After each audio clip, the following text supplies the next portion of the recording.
Okay, guys, we got packed house here. Hi. I'm not used to having, like, I think the last time I had 4 people to review was when I did my Batman review. That was back in March. So, and we got a big one here. So here's our video review for Black Panther: Wakanda Forever.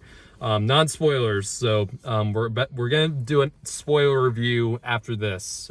So don't worry, there's gonna be another video after this. So, holy crap, I don't even. This is gonna be a hard one to talk about.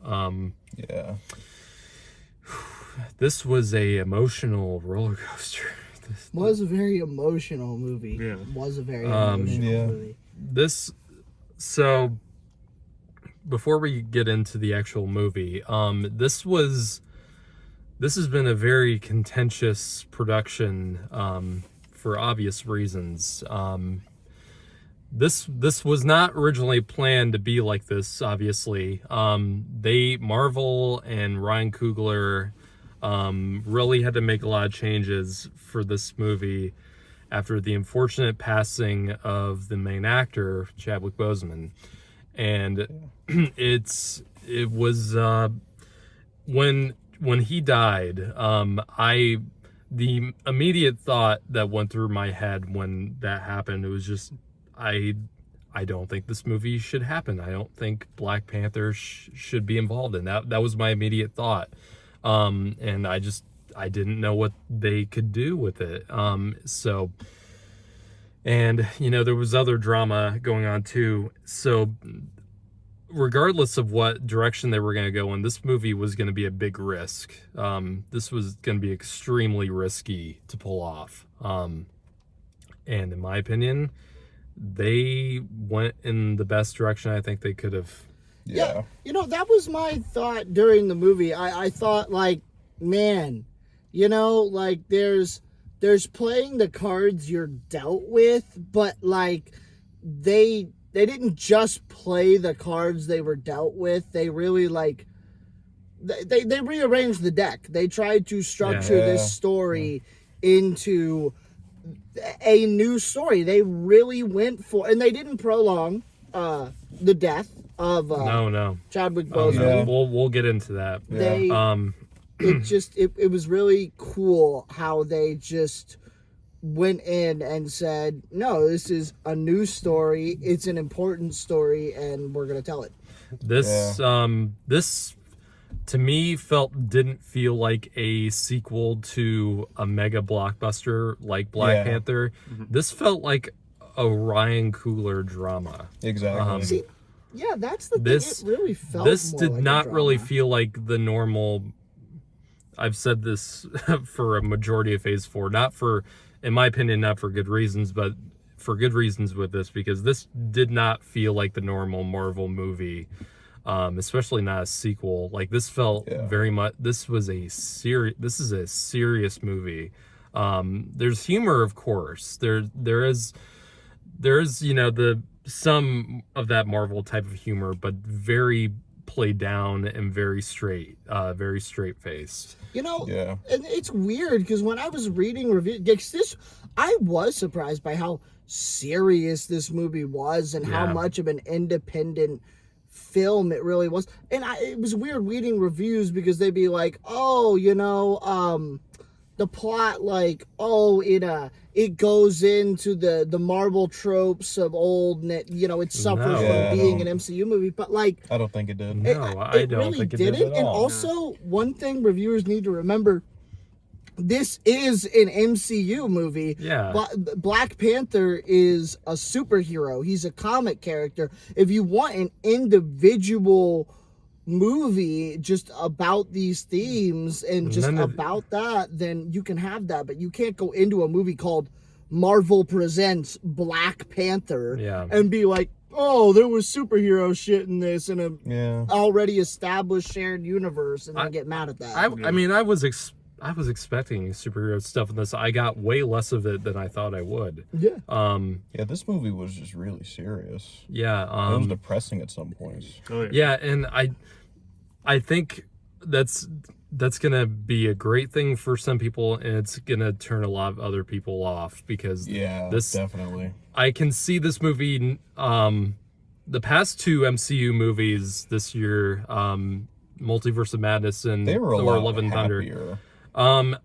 Not just that, but like even though they were, happier than this, both those movies got B+ cinema scores this year, which for a Marvel movie, which the majority then get A- or above. Yeah. That's kind of questionable.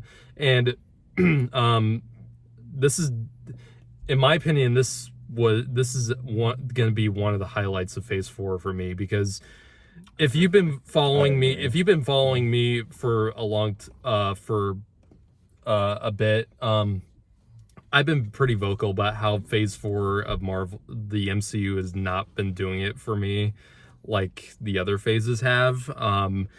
I've enjoyed, not that I haven't enjoyed some of the movies and the content in this phase, it's just a lot of it has just not been exciting me. And Multiverse of Madness, I thought, was a really well-directed movie. I mean, just because of Sam Raimi, but I definitely think the script of that movie weighed it down a lot. And Thor: Love and Thunder, I straight up just didn't like. I know you guys got more enjoyment out of Love and Thunder than I did, but I really like Thor: Love and Thunder. Yeah, same here. it just that was a massive disappointment for me. And a lot of this phase has been kind of disappointing. And I was very skeptical going into this movie before when I heard about what directions they were going. I was just very curious about what they were going to do with this, and they did exactly what I think they needed to. All the acting in this movie is phenomenal. Great Oh my God. Even better than the first one. The first film, yes, the acting in the first film was great. But that kind of movie, the performances, this isn't meant to be, an insult to the first film, but the performances weren't really, what you went to see the movie for. The first film, I really enjoyed the first film. I absolutely see why it was such a cultural phenomenon when it came out. Yeah, definitely. But it still, for me, it did feel tied down to that Marvel formula. Especially in the climax, The third act really held that film back. The third act, where it just Especially turned with into a the- big CG. the CGI was the CG terrible. oh my God. I think that's just a problem with the Marvel Studios and this, like the digital effects companies that work with them. They just don't give them enough time, and you've been seeing that a lot, especially with Love and Thunder, how a lot of the effects have just been lacking. Yeah. The effects in this movie are, for the most part, really good. You can tell that they really wanted to put a lot of effort into it. But the performances in this movie, like, a lot of it didn't feel like acting to me. A lot, because the scenes where they're talking about T'Challa, for me, that wasn't acting. That was they lost their. They friend. were. Yeah. That was the actors very really. real. A lot of it just felt so genuine, and there's a lot of scenes like that in this movie, where just people are talking.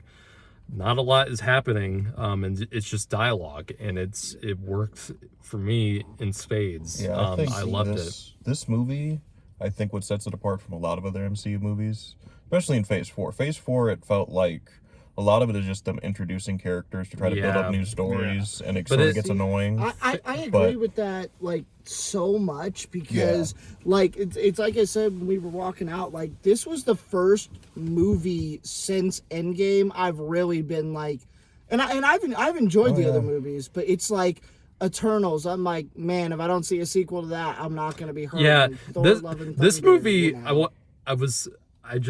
I remember what I was gonna say about that. this is the movie that I think Eternals was trying to be because Definitely. because of how dramatic this movie feels, and Eternals was trying to be, you know, more of that epic drama kind of thing.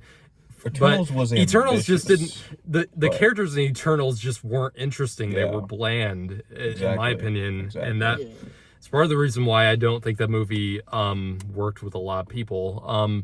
This movie, the drama felt earned, man. It felt so earned. It did, because like they've been trying, like that's the thing, like they have been trying since Endgame to just go ahead and say, okay, we're setting up for Kang, we're setting up for our next Thanos. This was the first movie that like stepped back and said, no, this is a movie. They did do a great job of, and we'll talk about that in the spoilers, introducing a coherent plot point that has showed up around a lot of the movies and incorporating that into the film. Yeah. But this was the first one that wasn't just like, oh, hey, here's Kang, he's in your face, you know, like this was like, no, this is a movie. It is a, honestly, yeah, it's like you said, it's not a direct sequel to Black Panther. It really feels more like a spiritual sequel. It's like, well, T'Challa is gone, so we are taking the character of Black Panther and the story of Wakanda and continuing it in our own way. Oh yeah, it felt so self-contained. Yes, I agree with that. The problem I've had with Phase 4 is that while a lot of it just doesn't feel like it's like really tied together anymore. Like Shang-Chi and like multiverse of madness, even though they have some of the same characters, it really doesn't feel like any of it is kind of like leading anywhere. And that's my worry with the Kang stuff, with Secret Wars, is just like, I don't know where any of this is going really. With the Infinity Saga, everything felt like it was heading down. Everything felt like it was tied together.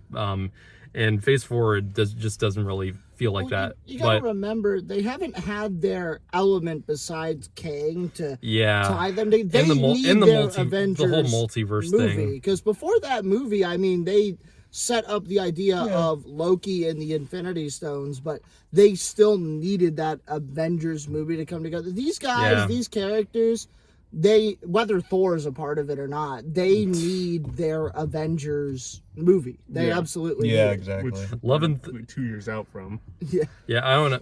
Love and Thunder just kind of like turned me off from like where they ended with Thor, Love and Thunder.